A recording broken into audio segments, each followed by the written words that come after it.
লোকসভা কেন্দ্র বীরভূম, সবার নজর যেদিকে। তার কারণ এই প্রথমবার বীরভূমে ভোট হবে কেষ্টবিহীন। তৃণমূলের বীরভূমের সভাপতি অনুব্রত মণ্ডল এই মুহূর্তে তিহার জেলে তার মেয়েকে নিয়ে। সেই কেষ্ট এবার ভোটে উপস্থিত নেই। বেশ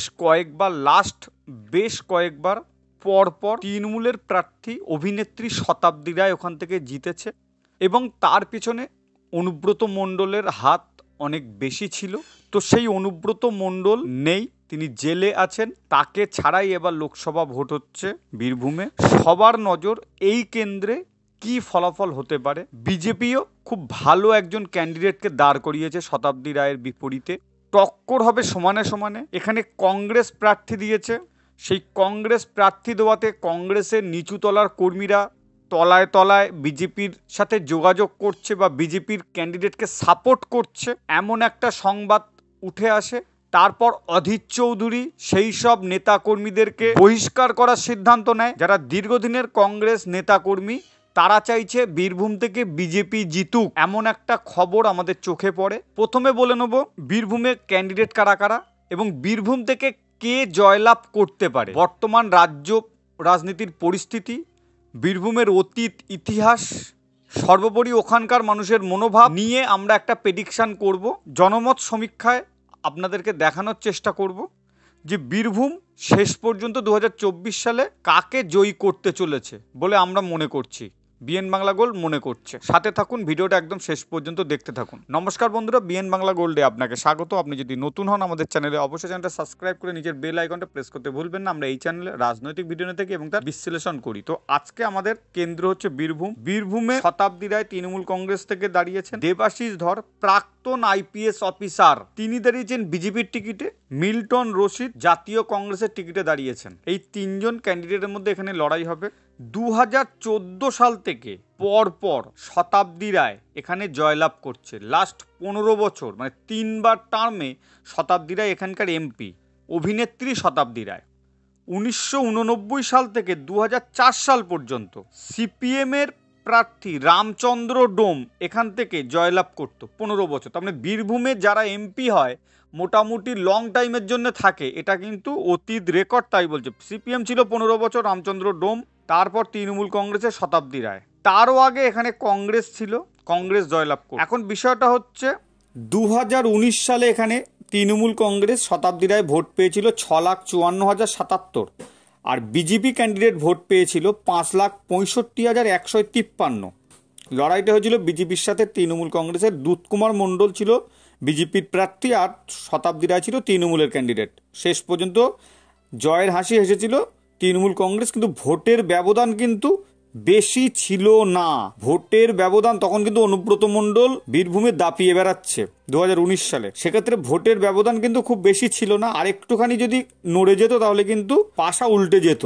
এখন সেটা হয়নি। 5 বছর ছিলেন এমপি। বীরভূমের যে 7টা বিধানসভা কেন্দ্র আছে আপনাদেরকে একটু পরিচয় করিয়ে দিই। সেই 7টা কেন্দ্র কোনগুলো: দুবরাজপুর, সুরি, সাঁইথিয়া, রামপুরহাট, হাসান, নলহাটি, মুরারাই। এইগুলো হচ্ছে বীরভূমের আপনার বিধানসভা কেন্দ্র। 2021 সালে কোন বিধানসভায় কারা জিতেছে একটু দেখে নিন। দুবরাজপুর বিজেপি জিতেছে, বাদ বাকি আর সবকটা কেন্দ্রে তৃণমূল কংগ্রেস জিতেছে। সুরি, সাঁইথিয়া, রামপুরহাট, হাসান, নলহাটি, মুরারাই, এইগুলো সবকটায় 7টার মধ্যে 6টা তৃণমূল। দুবরাজপুরে শুধুমাত্র বিজেপি ওখান থেকে জয়লাভ করেছিল। এখন বিষয়টা হচ্ছে সবার একটাই প্রশ্ন, প্রাক্তন আইপিএস যাকে নিয়ে মমতা ব্যানার্জি খুব চিন্তায় আছেন, মমতা ব্যানার্জি দুশ্চিন্তায় আছেন। যে কটা বিজেপির প্রার্থী নিয়ে মমতা ব্যানার্জি দুশ্চিন্তায় আছেন বা তৃণমূল কংগ্রেস দুশ্চিন্তায় আছেন, তার মধ্যে মানে অন্যতম হচ্ছে দেবাশিস ধর, প্রাক্তন আইপিএস।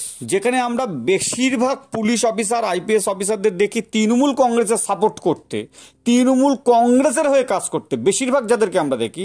ব্যতিক্রম হচ্ছে দেবাশিস ধর। দেবাশিস ধরকে নিয়ে মমতা ব্যানার্জি আলপটকা মন্তব্য করা শুরু করেছেন। তার উত্তরও দেবাশিস ধর দিয়েছেন। যে ঘটনা ঘটেছিল সেই ঘটনার পরিপ্রেক্ষিতে উনি যখন অফিসার ছিলেন, সিবিআই তদন্তের দাবি করছেন যে সিবিআই তদন্ত হলে সত্যিটা বেরিয়ে যাবে। দেবাশিস ধর এতটাই সাহসিকতার সাথে বলছেন। এখন যেটা রাজনৈতিক বিশেষজ্ঞরা বলছে যে বীরভূমে কিন্তু বিজেপি মাস্টার স্ট্রোক দিয়েছে। একে অনুব্রত মণ্ডল জেলে আছে, বাঘ জেলের ভেতরে। দ্বিতীয়ত শতাব্দী রায় কাজ তো কিছুই করে না, অভিনেত্রী শুধু ভোটের সময় ভোট চাইতে যায়। সেই জায়গা দিয়ে কিন্তু অনেকটাই এগিয়ে আছে দেবাশিস ধর।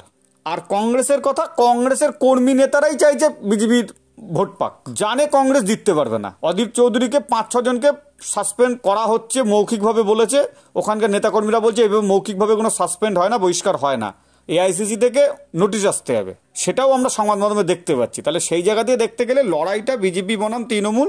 এবং খুব সহজভাবে বলা যায় বিজেপি যতগুলো ক্যান্ডিডেট দিয়েছে তার মধ্যে অন্যতম ভালো ক্যান্ডিডেট বীরভূমে দিয়েছে। দেবাশিস ধর প্রাক্তন আইপিএস অফিসার, তিনি শতাব্দী রায়ের থেকে অনেকটা এগিয়ে আছেন এবং জিতবেন আমরা মনে করছি।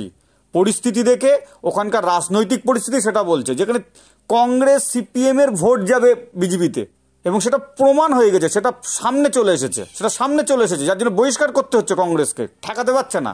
সেই জায়গা থেকে কিন্তু খুব পরিষ্কারভাবে বলা যায় শতাব্দী রায় এবার 15 বছর পর কিন্তু বীরভূম থেকে হারার মুখ দেখবে বলে আমরা মনে করছি। তার কারণ হচ্ছে 2-3টে। এক হচ্ছে শতাব্দীর পারফরমেন্স খারাপ, 2 হচ্ছে কেষ্টমণ্ডল জেলে, 3 হচ্ছে বিজেপির ক্যান্ডিডেট খুব ভালো, 4 হচ্ছে মমতা ব্যানার্জির সরকার, তৃণমূল সরকারের দুর্নীতি অপশাসন বীরভূমের মানুষ অনেক ভালোভাবে দেখেছে। ওটা কেষ্টমণ্ডলের কীর্তি অনেক ভালোভাবে জানে। যারা অন্যেরা বাইরে আছে, বাইরের লোকসভায় আছে, তারা যতটা বুঝতে পারছে, বীরভূমের মানুষ তার থেকে অনেক বেশি বুঝতে পারছে। এবং ভোটটা কিভাবে হয়, ওখানে কিভাবে হতো, সেটা ওখানকার মানুষ খুব ভালো জানে। যে দেখালাম 6 এবং 1-এর যে ফলাফলটা, ওটা কিন্তু অনুব্রত মণ্ডল তখন জেলের বাইরে ছিল, সেই সময় কিন্তু ফল ওটা। অনুব্রত মণ্ডলের কী কী ক্ষমতা, সেগুলো ভিডিও ফুটেজ আছে বিভিন্ন চ্যানেলের, সেগুলো দেখলে বুঝে যাবে যে তার কি ক্ষমতা ছিল। পুলিশ অফিসারকে টাইম দেখিয়ে বলতে সময় বেঁধে দিলাম, মানে পুলিশেরও অনেক উপরের ব্যক্তি উনি। বীরভূমের মুখ্যমন্ত্রী অনুব্রত মণ্ডল, সে এখন জেলে। তো সেই জায়গা দিয়ে পরিষ্কারভাবে এখানে শতাব্দী রায় ব্যাকফুটে, যতই তিনি 15 বছর ক্ষমতায় থাকুন না কেন, এবার কিন্তু বিজেপি এখান থেকে মানে হাসতে হাসতে জয়লাভ করবে বলে আমরা মনে করছি।